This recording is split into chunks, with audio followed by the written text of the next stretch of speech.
இந்த லேப்டாப்பில் என்ன பண்ணாலும் ஸ்லோவாக இருக்குது. ரேம் அப்கிரேட் பண்ணி பார்த்தாச்சு. இதான் இதில் பிரச்சனையா?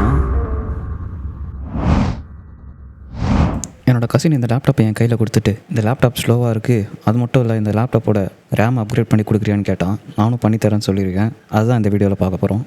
ஃபஸ்ட்டு இது ஒரு கவர்மெண்ட் லேப்டாப்பு. இதில் Ryzen 5 3500U இருக்குது, 8GB ரேம் இருக்குது, அப்புறம் NVMe SSD இருக்குது. இந்த லேப்டாப் வந்து ஏசரோட பிராண்டுது.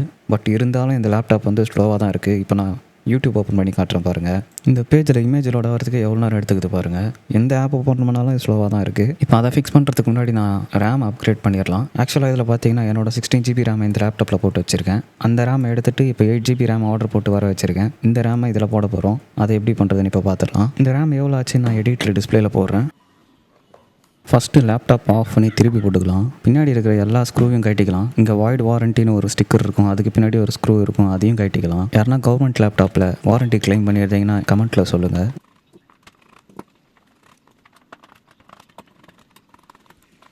எல்லா ஸ்க்ரூவையும் கட்டியாச்சு. இப்போ ரேம் அன்பாக்ஸ் பண்ணிடலாம்.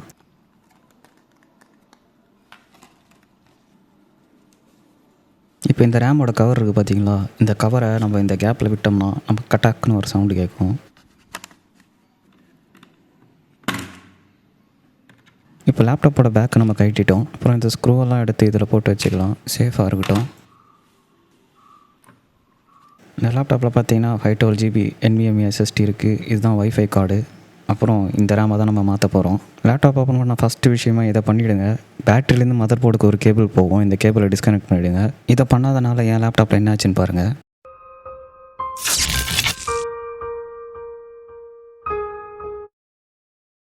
இப்போ இந்த 2 பின்னை நம்ம நவுத்தினோம்னா ரேம் தன்னால் மேலே வந்துடும். இந்த ரேமை எடுத்துகிட்டு அடுத்த ரேமை நம்ம இன்சர்ட் பண்ணிடலாம். இன்சர்ட் பண்ணி இந்த மாதிரி அழுத்தினோம்னா அது ஆட்டோமேட்டிக்காக லாக் ஆகிடும். இப்போ பேக் பேனல் மட்டும் போட்டுட்டு சிஸ்டம் ஆன் பண்ணி ரேம் காமிக்க செக் பண்ணிக்கலாம்.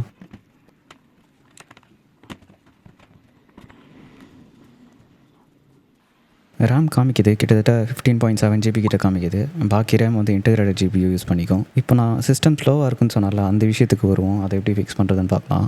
நான் இப்போ ரேம் அப்கிரேட் பண்ணி கொஞ்ச நேரம் யூஸ் பண்ணும்போது சிஸ்டம் நல்லா ஸ்பீடாக தான் இருந்தது. ஆனால் கொஞ்ச நேரம் பொறுத்து டக்குன்னு ஸ்லோவாகிடுச்சு. ஏதோ தெர்மல் த்ராட்டில் வர மாதிரி தான் ஃபீல் ஆச்சு எனக்கு. லேப்டாப் யூஸ் பண்ணும்போது ஃபேன்லாம் ஸ்லோவாக தான் ரன் ஆகுது. ஆனால் நம்ம லேப்டாப்பை தொட்டு பார்க்கும்போது கூட அவ்வளோ ஹீட் ஆகிற மாதிரி எதுவும் ஃபீல் ஆகலை. ஆனால் லேப்டாப் ரொம்ப ஸ்லோவாக தான் இருக்குது. HW Infoன்ட்டு ஒரு சாஃப்ட்வேர் இருக்குது. இந்த சாஃப்ட்வேரில் பார்த்தீங்கன்னா எல்லா சென்சார் ரீட் அவுட்டையும் நம்ம பார்க்க முடியும். நம்ம CPU டெம்பரேச்சர், GPU டெம்பரேச்சர் எல்லாத்தையுமே செக் பண்ணிக்கலாம். ஃபேன் ஸ்பீடு எல்லாமே காட்டும். இது ஒரு ஃப்ரீ சாஃப்ட்வேர் தான். இந்த சாஃப்ட்வேர் ஓப்பன் பண்ணி பார்த்தோன்னே தெரியுது, CPU பார்த்தீங்கன்னா 400 MHz ரன் ஆகுது. பார்த்தா பூஸ்ட் கிளாஸ் பார்த்தீங்கன்னா 3.7 GHz வரைக்கும் போகணும். நார்மலாக பார்த்தீங்கன்னா 2.1 GHz ரன் ஆகணும். பட் ஆனால் இப்போ 400 MHz தான் ரன் ஆகுது. ஆனால் லேப்டாப் ஆன் பண்ணும்போது நம்மளுக்கு கொஞ்சம் நேரம் ஸ்பீடாக இருக்குது, அதுக்கப்புறம் திரும்ப இந்த மாதிரி ஆகிடுது. இதுதான் இதோட பிரச்சனை. நான் ரேம் அப்டேட் பண்ணதுக்கப்புறம் கூட டாஸ்க் மேனேஜரில் பார்த்தீங்கன்னா 2 கிட்ட ரன் ஆகிட்டு இருந்தது GHz. அதுக்கப்புறம் பார்த்தீங்கன்னா இப்போது ஒரு 4 GHz 0.4 GHzல ஸ்டக் ஆகிருக்கு. நான் இந்த இஷ்யூ கூகுள் பண்ணி பார்க்கும்போது இதே மாதிரி நிறைய பேருக்கு இந்த பிரச்சனை இருக்குது போல். இந்த லேப்டாப்லேயே ஒரு ரெடிட்டில் போஸ்ட்டு பார்த்தேன், சேம் HSL இதே பிரச்சனை தான், 0.4ல் ஸ்டக் ஆகிருக்கு. அந்த த்ரெட்டு கீழே சொல்யூஷன்லாம் பார்த்தீங்கன்னா ஏதோ ACPI பக்கு RMA பண்ணணும் அது மாதிரிலாம் சொல்கிறாங்க. அது மட்டும் இல்லை, லேப்டாப்போட ஃபேன் பிரச்சனை, அதே மாதிரி தெர்மல் த்ராட்டில் ஆகுது. எனக்கும் இது தெர்மல் த்ராட்டில் ஆகுது தான் ஃபஸ்ட்டு ஃபீல் ஆச்சு. ஆனால் இந்த லேப்டாப் வாங்கி பார்த்தீங்கன்னா ஒரு 1-2 வீக்ஸ் தான் ஆகுது. அதுக்குள்ளே எப்படி இது தெர்மல் த்ராட்டில் ஆகுதுன்னு தெரியல. நான் டெம்பரேச்சர்லாம் செக் பண்ணி பார்க்கும்போது கூட நார்மலாக தான் இருந்தது. 80 டிகிரிஸ்லாம் இந்த லேப்டாப்க்கு இப்போ ஒரு லேப்டாப்லாம் 80 டிகிரிஸ் ரொம்பவே நார்மல் அது. நானும் அந்த வாரண்டி வாய்ட் ஸ்டிக்கரை வேறு பிரித்து வச்சுருந்தேன். கொஞ்சம் நேரம் பொறுத்து தான் கண்டுபிடிச்சேன்.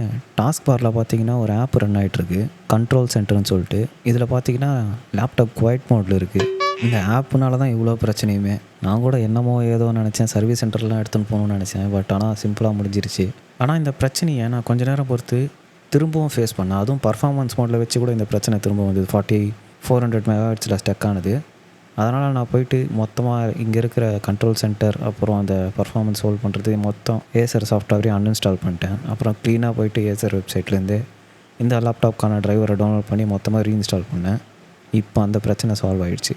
இப்போது லேப்டாப் பார்த்தீங்கன்னா கரெக்டாக பூஸ்ட் கிளாக் ஆகுது. 3.1 GHz வரையும் பூஸ்ட் கிளாக் ஆச்சு நான் யூஸ் பண்ணும்போது பார்த்தேன். அப்புறம் இந்த வீடியோ பிடிச்சிருந்தா லைக்கு, சப்ஸ்கிரைப் பண்ணிவிடுங்க. இன்னொரு வீடியோவில் பார்க்கலாம். பாய்.